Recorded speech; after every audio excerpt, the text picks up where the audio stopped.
But this one is along the highway siya kaya madaling makita. Ngayon naman, ang bumungad sa akin agad itong Uniqlo nila, yo. Tapos after nito, meron akong trip sa Bacolod. Nakikita nyo? Ang lakas maka-sea vibe sa Boracay. Iba yung tama, iba yung sa La Union. Kapag dito ako sa Bali, is puro mga massage talaga.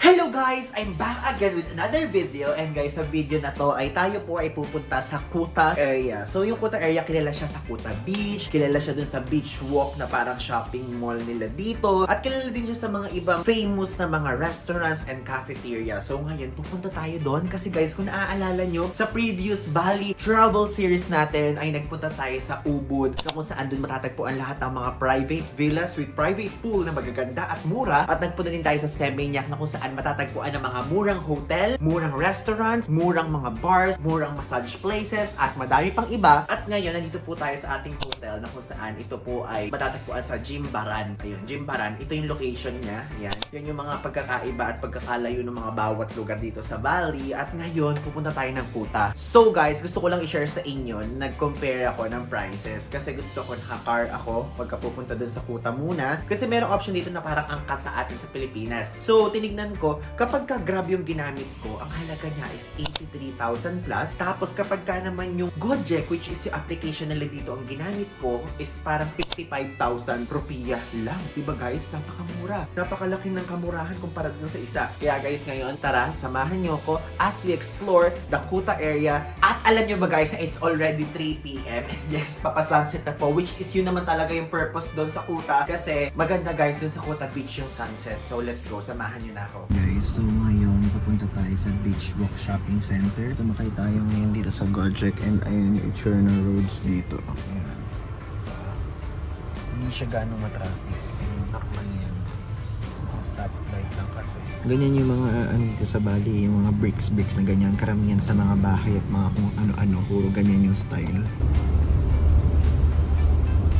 Finally, nakarating na tayo dito sa Beach Walk Shopping Center. So, let's go. Tignan nyo guys, so kaharap lang niya mismo yung Kuta Beach. I'm so excited! Pumasok! Ngayon naman, ang bumungad sa akin agad itong Uniqlo nila, yo. Wait lang guys, commercial lang. I discovered na 87.4% ng mga nanonood sa mga YouTube videos ko ay hindi pa nakasubscribe sa akin. Kaya naman ngayon, nire-request ko sa inyo na please mag-subscribe na po kayo sa aking YouTube channel and click nyo na yung notification bell sa tabi niya para lagi kayo updated kapag meron akong bagong travel vlog. And actually, almost everyday nga meron akong bagong upload dito sa YouTube.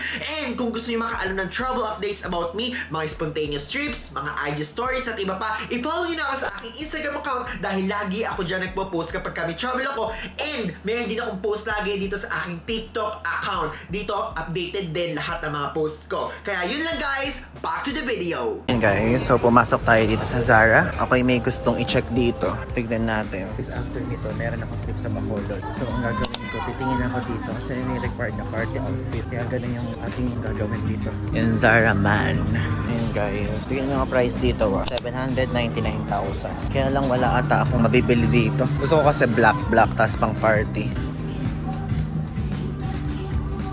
Yan, tignan nyo. Ito yung mga laman ng shop dito. Swarovski, Pedro, Charles & Keith. Grabe. Open area. Bath and Body Works, Victoria's Secret. Ayan o. Onitsuka Tiger. Ang gusto ko kasi ngayon, kainan. Gusto ko kumain. Yan. Uy, try ko nga dito sa Johnny Rockets na to. Sabay entrance natin kung masarap. Ay, mukhang yummy naman. Ito lang ba? Ito may sides pa. O sige, parang dito ako guys nagkikrave ngayon kasi kahapon nag-rice na ako. Let's check.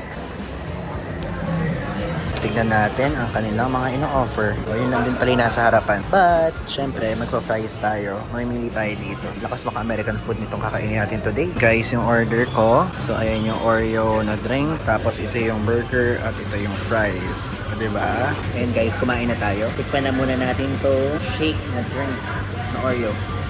Ang sarap, ang creamy. Lasang Oreo talaga. Tapos ito pa ipa-fries. Grabe yung cheese, oh.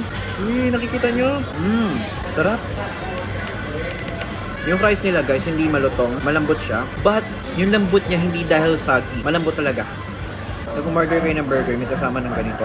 Tapos niladagdag na lang kayo ng 500 para kung gusto niyo may toppings. Hindi ko ito makakain ng isang buo kasi masyado malaki. Ayun natin ganyan. Halatang masarap, diba? Sarap! Ano siya guys? Masarap yung patty niya, hindi lasang process. Medyo kalata pala ng sa Burger King. Ano ba yun? Guys, papunta tayo ngayon dun sa Kuta Beach. Kaya may mga guests dito. Mga shop actually na available dito. Ayun na. Ang lakas maka-sea vibe. Okay guys, ayan, mismo yung mall. At palabas na tayo, ayun lang yung mismong Kuta Beach. Oh. Super lapit, diba? Ang galing. Let's go there! Ayun guys, yung Kuta Beach. Wow! First time ko dito guys. Medyo madaming tao. Parang sa La Union, guys. Ganun yung parang tama ng araw. Kasi sa Boracay, iba yung tama, iba yung sa La Union, ganun. Diba? At medyo madaming tao. Ano guys, napakadaming mga ganyan. At mga bilihan niya na mga kung anik-anik. Yan. Actually sila ating nakaupo, hindi ko alam kung ano yung ginagawa nila eh. Pero meron silang binibenta for sure na service or something. Ngayon, may mga sa soccer or football. Yan, ang ganda.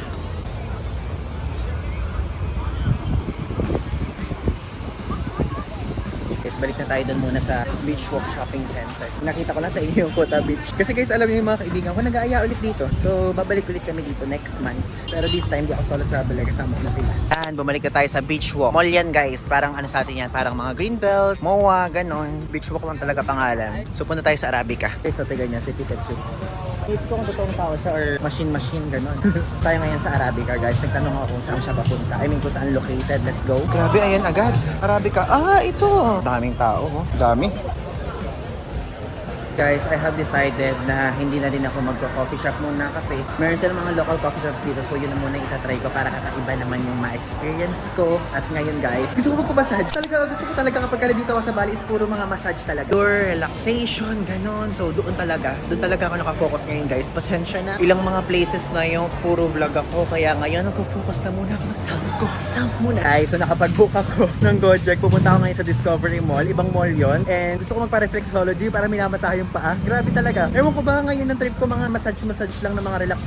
Ganun yun. Nakaka-relax. Hindi nakaka-stress. Siguro dahil sunod-sunod niya ako nagpa-vlog, diba? Hintayin natin ang ating Gojek. Guys, andito na ako ngayon sa Discovery Mall. Dito ako pupunta sa Kuko Family Massage and Reflexology. Actually, mas maganda yung isang mall. Kaya lang yung massage kasi ang habol ko dito.